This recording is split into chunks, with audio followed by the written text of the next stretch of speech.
Hey guys, welcome to PE tip number 60, and today we're going to talk about how to increase your luck. So a problem I've noticed a lot of people complain about is either they got bad luck or they're misfortunes or things don't always work out for them or things of that nature. I'm sure you've said it, I've said it, you've heard people say stuff like that. And I just don't think that's true. And I'm going to quote Earl Nightengale because I think he nailed it right on the head with it. Luck, according to him, luck is when preparation meets opportunity. Okay, and I think that's really a really good saying. Like really world changing worldview. So really, when we think about it, so it's preparation plus opportunity equals luck or good fortune, right? And I kind of have a story to kind of show this. Now, some of you might.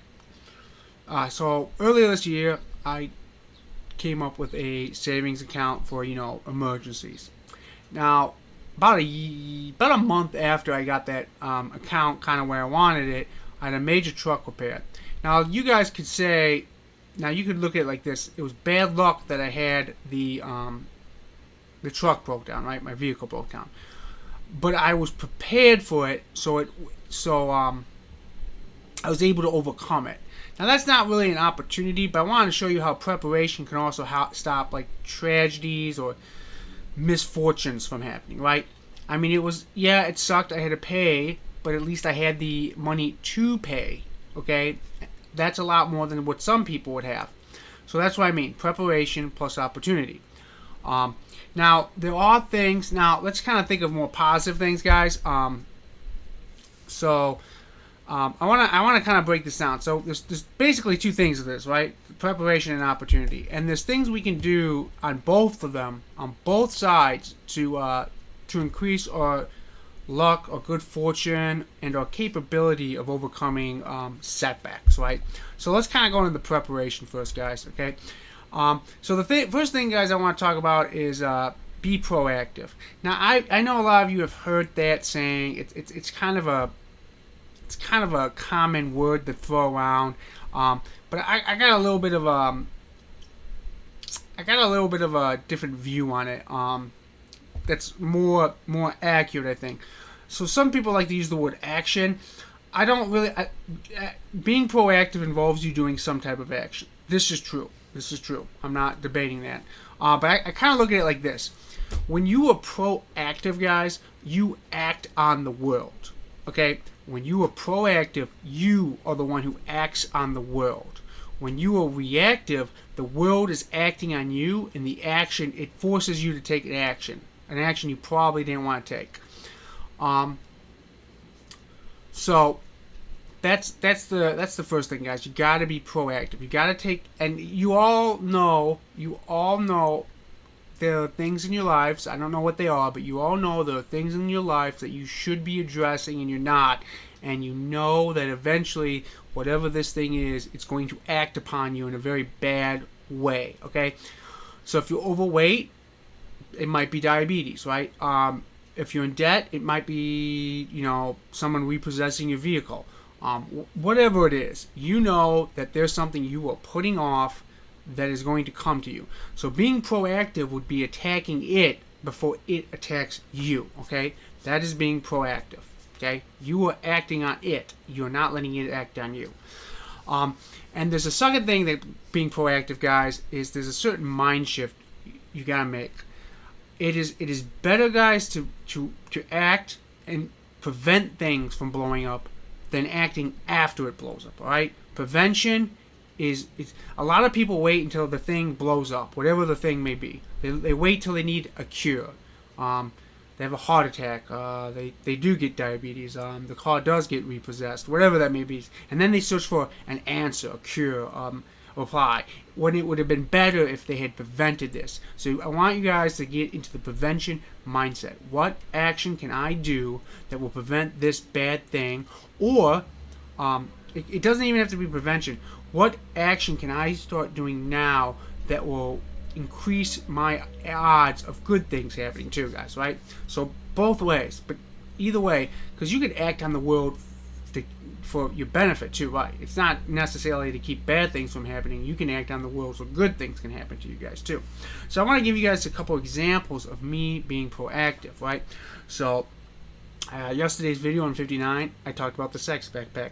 That's a backpack I have with sexual items that I carry with me, and I take them with me. So if the encounter occurs, I am ready, right? Proactive. My gym bag, so the night before I go to the gym, I put my work clothes in there.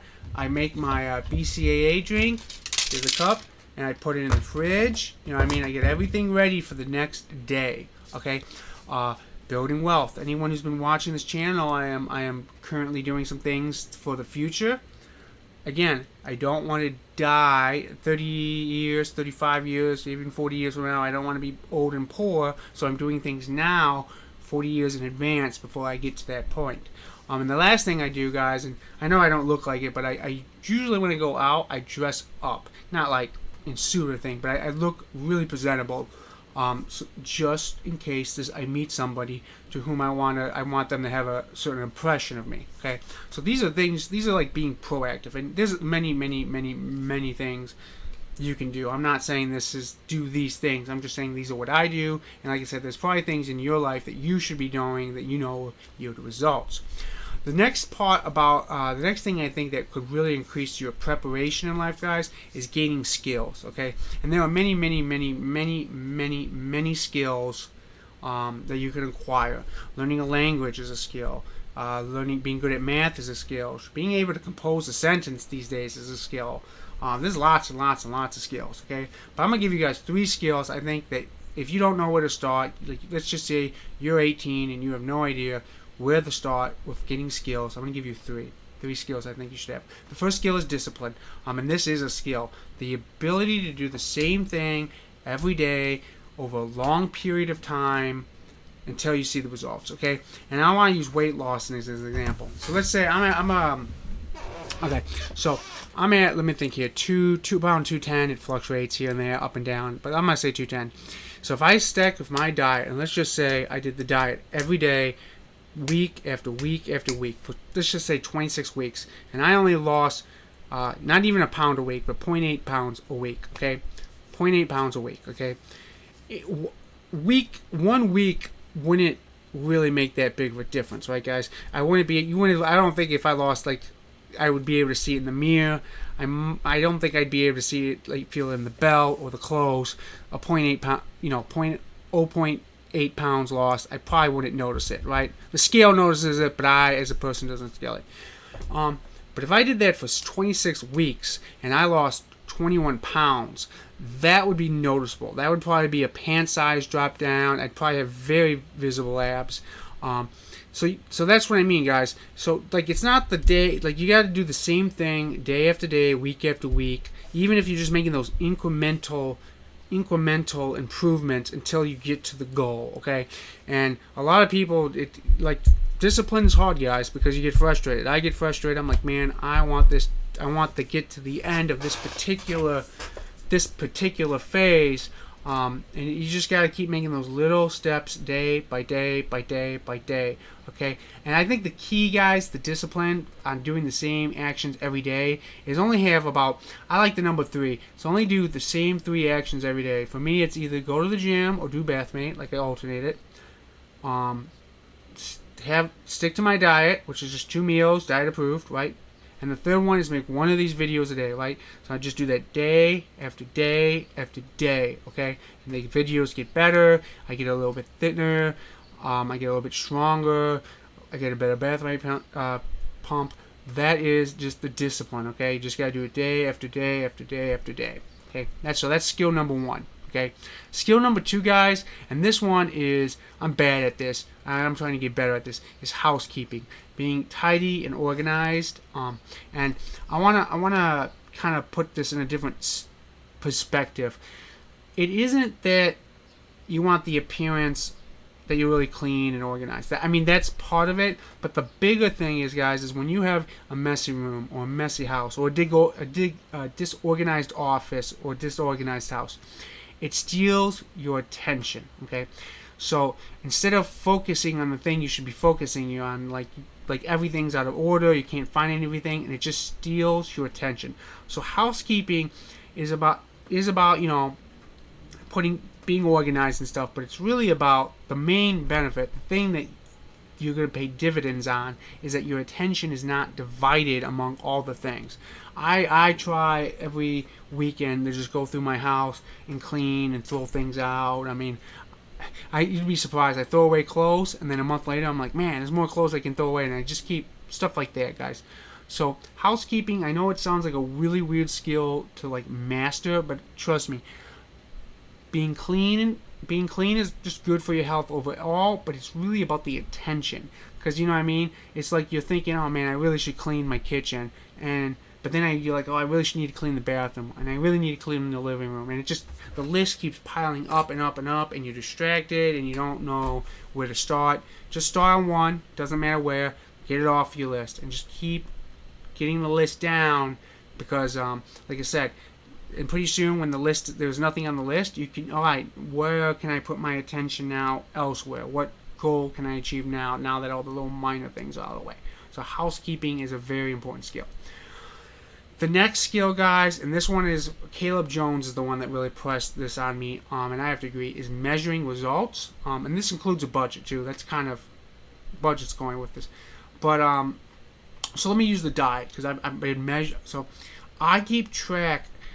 I basically eat the same thing every day, guys. Unless I cheat, but I haven't cheated this week. And I keep it tracked in my book. And let's just say I eat for a week the same meal every day. I eat the same meal every day, and at the end of the week, I actually gain like half a pound. That tells me. So let me give you an example. For breakfast, I usually have a plate of bacon and a bowl of soup. Okay, not super exciting, but that's what I do. Let's say I gain half a pound in a week. I can say, okay, for 3 of those days, I'm not going to have the bowl of soup. Okay, and keep everything the same. Let's say I do that for a week, and then I drop half a pound. I'm like, all right, I'm going to keep doing that. But I would not know to do that unless I kept records. Okay, guys? And they don't have to be like an Excel sheet with like, just very simple stuff. Okay, so those are the 3 skills I would definitely suggest you learn: discipline, housekeeping, and measuring results. Okay, they're very basic, but I think they'll pay dividends when you get into more complex skills down the road. And these skills, by the way, guys, this includes job skills. If you have a particular skill at your job that you should be mastering, do that too. Okay. So, anyways, guys, again, for preparation, be proactive. So that means act upon the world before it acts you, and develop your skills. Okay, that will help you prepare for the opportunity. Now, how can you increase your opportunity, right, guys? Let's say you get the preparation down. How do you increase the opportunity? I can only think of one thing. Okay, and there might be other things you can do, but there's only one thing that comes to mind for me, and that's change your environment. Okay, so let's say you go to the same bar every Friday night trying to meet a lady, and you've been there for like 3 months and nothing's occurred. My suggestion would be try a different bar. Do you get what I mean? Okay. Or let's just say you're living in a town and there's not much work, but you hear like a state or two away, like in Nashville, let's say, they're just building skyscrapers all over the place. It's booming. You move there and you get a job. That would be changing your environment. Okay, so you gotta remember that sometimes you have to change your environment for the opportunity, for more opportunity, right? So those are like the 2 things. That's how I would look at it, guys, for preparation and opportunity. And like I said, there's other things you can do prior to prepare, and there's other things you probably can do for to help increase your opportunity. But that is a, like I said, this is a concept I got from Earl Nightengale. It really changed the way I look at the world. And I thought I would share it with you guys because we were talking, like I said, last video I was talking about the sex backpack, and it made me, and the whole mindset, the whole reason I came up with that, or I was able to come up with that idea, is because of how about, like I said, the luck is when preparation meets opportunity mindset. That's what made me. That was what that and my friends doing dumb things sexually is what made me come up with the sex backpack. So I thought I would share this mindset, this way I look at the world with you guys today. And besides, we hadn't done a lifestyle video for a while, so I thought this would be good. So anyways, guys, that's what I got for you today. So if this video has been helpful to you in any way, please subscribe to the channel. I'm trying to build up numbers. And I hope you all have a wonderful day, and I will see you guys on the next PE tip.